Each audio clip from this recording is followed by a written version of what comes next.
seja muito bem-vindo a mais um episódio do Pode Incluir, o podcast sobre inclusão da Uniswan.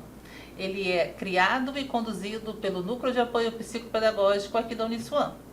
E hoje nós estamos recebendo a Beatriz Maciel. Ela é criadora da startup Diversão Inclusiva. E o nosso assunto hoje é transtorno do espectro do autismo.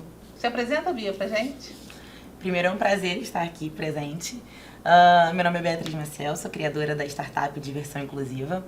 E a startup ela foi criada a partir de uma experiência pessoal minha, como mãe de uma criança típica, e também a minha experiência com entretenimento e lazer. Eu observava que as crianças e adultos com deficiência, principalmente crianças autistas, elas ficavam muitas vezes excluídos, esquecidos nos eventos ou espaços de lazer, ignorados, e faltavam profissionais capacitados para que pudessem transformar esse espaço de lazer em um espaço para todos, né? Um espaço onde aquelas crianças elas também se sentissem pertencentes. E a partir daí eu criei a Diversão Inclusiva, que tem uma metodologia de ensino que tem o propósito de capacitar profissionais, empresas, para que eles possam fazer com que o lazer ele seja um lazer para todos, um lazer em um ambiente acolhedor, inclusivo, onde aquelas crianças, aqueles adultos e aquelas famílias se sintam pertencentes daquele ambiente.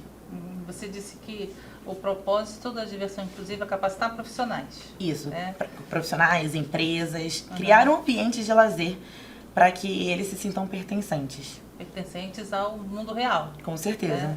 Não pessoas integradas, mas incluídas. Porque a gente vê muito isso, né? As pessoas com deficiência ou TGD integradas na sociedade, mas encostadinhas ali num cantinho, né? Muitas vezes as pessoas acham que isso é inclusão, né? Eles estarem naquele espaço já é um espaço incluído, né? Inclusivo. Mas não é essa a realidade. Ele estar ali não quer dizer que ele está incluído naquele ambiente, né? Ele precisa estar ativo, ele precisa estar pertencente e participando do que aquele ambiente tem para oferecer. Aí sim ele está incluído naquele local. De fato. A gente desenvolve todo mês uma campanha chamada Rompendo Barreiras Atitudinais. Esse mês o tema é transtorno do espectro do autismo.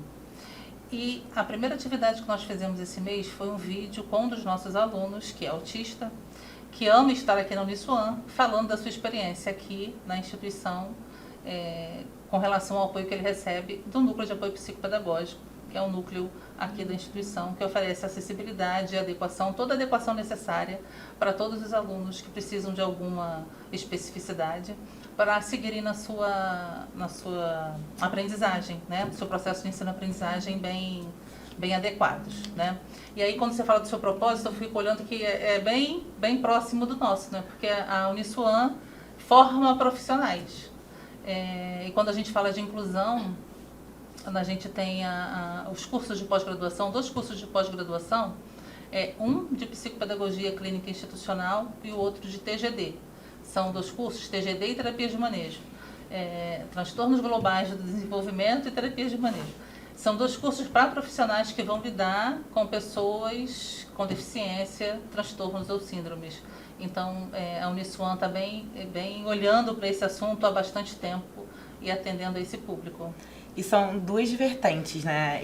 Você falando, eu vejo 2 lados. Tanto o lado de você adequar o ambiente universitário, que não é uma realidade há muito tempo, né? Na minha época de universidade, a gente não tinha essa realidade onde tinha um ambiente para que os alunos eles se sentissem pertencentes, eles conseguissem participar de tudo que a graduação tinha para oferecer, né? Deles estarem ali, deles conseguirem se formar, eles conseguirem estar naquele ambiente.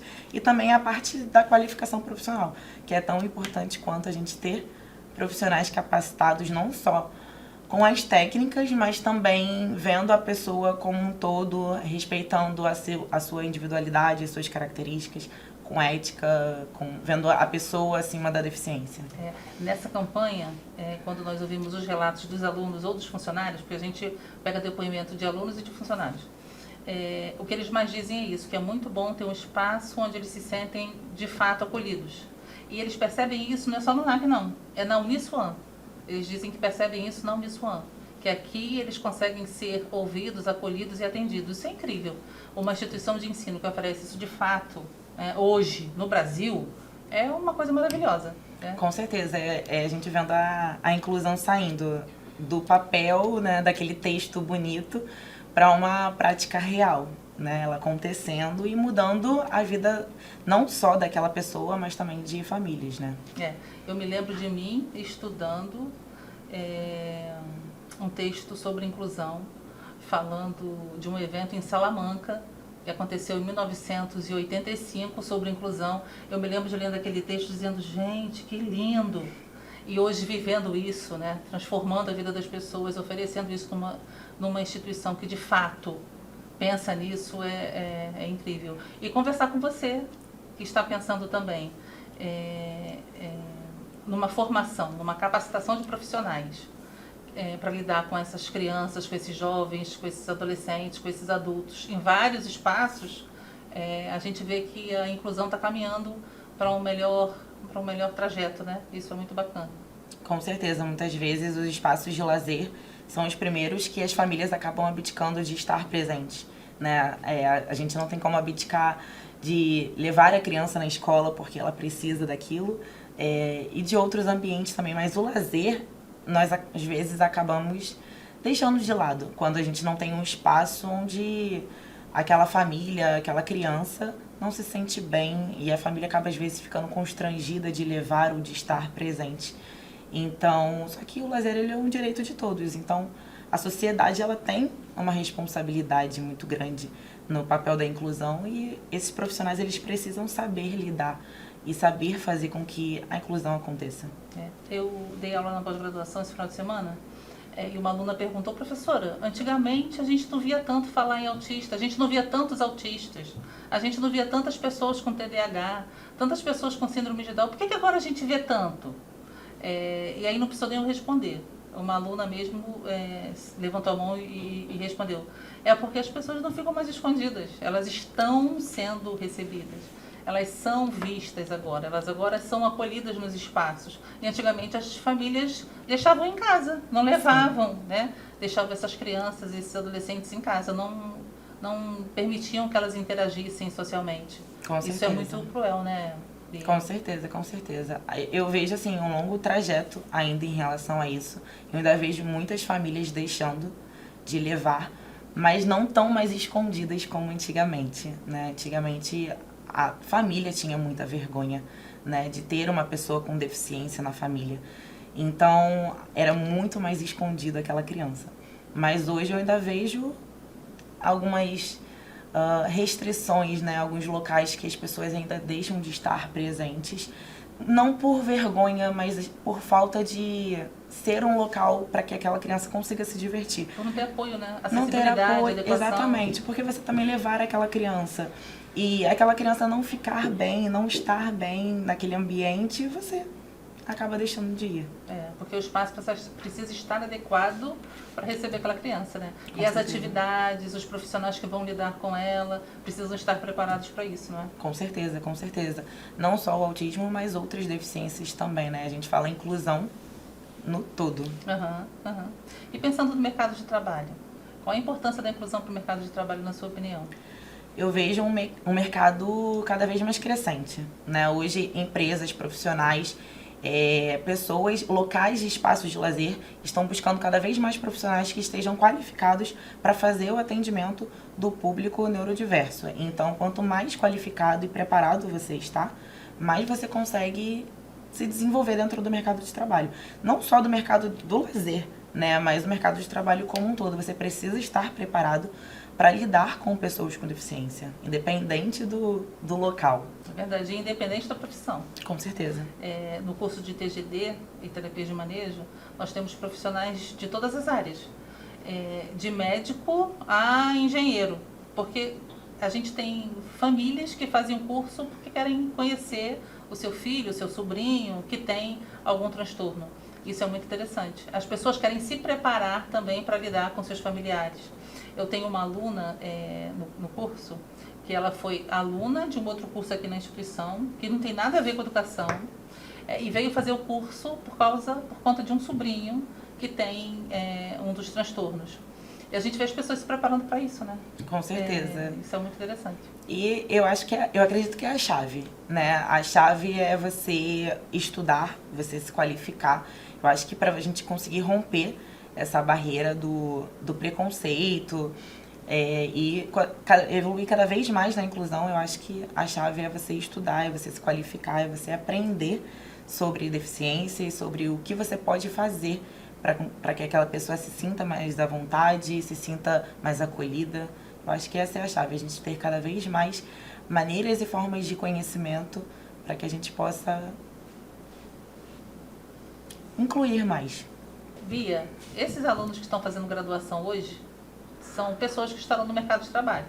Quizá já não estão, né? Alguns já estão trabalhando, fazendo estágio, né, nas empresas. E são pessoas que estão atuantes ou estarão atuando. Que perspectivas você vê para essas pessoas no mercado de trabalho daqui para frente? Eu acredito que quando essa pessoa ela sai da graduação e ela consegue uma vaga dentro de uma empresa, ela tem todo um currículo técnico onde ela consegue se desenvolver dentro da empresa. E é completamente diferente do que, por exemplo, empresas que abrem vagas, né, para pessoas com deficiência e aquela pessoa ela não tem conhecimento técnico, não tem uma graduação muitas vezes porque não teve uma oportunidade de se desenvolver intelectualmente, né, com cursos, com faculdade, e ela não tem tantas chances dentro daquela empresa, tantas chances de se desenvolver dentro da sua carreira. A partir do momento que aquela pessoa com deficiência, ela consegue ter uma graduação, ela consegue ter uma pós, um mestrado, o mundo é pequeno para ela, né? Eu acredito que as pessoas, elas subestimam demais quem tem deficiência. E não tem a ideia do que uma pessoa com deficiência é capaz. Muitas vezes o capacitismo fala antes. Então, é muito importante que essas pessoas cresçam dentro das empresas, não pela deficiência que ela tem, mas pela capacidade técnica que ela desenvolveu ao longo da vida e da graduação. E no espectro, quando nós falamos do espectro do autismo, os níveis de suporte, eles falam muito, né, a respeito daquela pessoa. E muitas vezes os empregadores, os colegas de trabalho, as pessoas que lidam, que não conhecem muito, só quando ouvem a palavra autismo já carregam um tanto de preconceito e de pré-julgamento a respeito daquilo. E não entendem como isso é diferente, tem uma categoria, né, uma diferenciação entre um e outro. Eu ouvi uma frase outro dia muito interessante. Se você lida com uma pessoa com autismo, você aprendeu a lidar com uma pessoa com autismo. Todas as outras pessoas são um universo diferente. Assim como são as pessoas, né? Com certeza. Como são todas as pessoas. Mas o mercado de trabalho para essas pessoas, as empresas inteligentes, que olharem para os bons exemplos inclusivos, vão saber aproveitar bem o trabalho dessas pessoas. Você concorda comigo? Não, concordo 100%. E foi o que você falou. Cada pessoa dentro do espectro, ela é única. Então, você olhar para aquela pessoa e ver somente o autismo, você não vai conseguir conhecer aquela pessoa, você não vai conseguir saber o que ela vai desenvolver, quais características ela tem. Isso varia muito de pessoa para pessoa. Então, é importante você ter, não o momento de julgar, mas o momento de ouvir, né? Então, quando aquela pessoa ela entra dentro da empresa, seja em qualquer posição hierárquica, é importante você ouvir para saber o que ela sente, o que ela precisa, né? Não tem como você chegar julgando que ela vai precisar de determinadas situações que muitas vezes não vai acontecer. Então, o autismo ele é muito diferente, varia de pessoa para pessoa, mas eu acho que o mais importante é você não ter um momento de julgar, mas sim de ouvir. Primeiro você escutar o que aquela pessoa tem para te falar, para te passar, para você entender. Você falou de duas coisas aí super interessantes. O ouvir, que foi a última que você disse, que é a primeira coisa que a gente precisa fazer, né? Com certeza. Qualquer deficiência, qualquer transtorno ou síndrome, se você não sabe o que fazer, pergunta. E o outro está sempre querendo adivinhar qual é a acessibilidade, qual é a adequação que o outro precisa, né?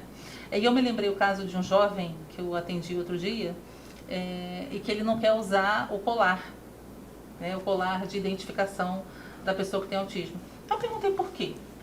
Aí ele disse, porque eu não quero ser olhado de maneira diferente, eu não quero que as pessoas olhem para mim como, tadinho. E aí eu me coloquei muito no lugar dele, né? Algumas pessoas entendem o quanto o colar vai ajudar, vai contribuir para a posição daquele sujeito na sociedade, mas isso também exige uma maturidade da sociedade que nem todos os espaços têm. E aí ele se sente mais protegido não usando colar. E aí é um debate, né, Bia, que a gente tem que estar o tempo inteiro falando, né, conversando em todas as empresas, em todas as universidades, em todas as escolas, em todos os cursos, igrejas, nas festas, né, em todos os espaços onde haja pessoas, a importância de modificar esse olhar para o outro, né.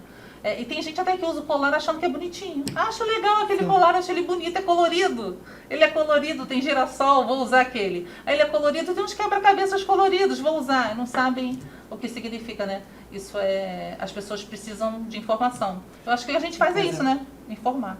Com certeza, e foi o que você falou, ele se sentiu limitado, né? Por usar o colar, as pessoas acabam limitando ele como pessoa.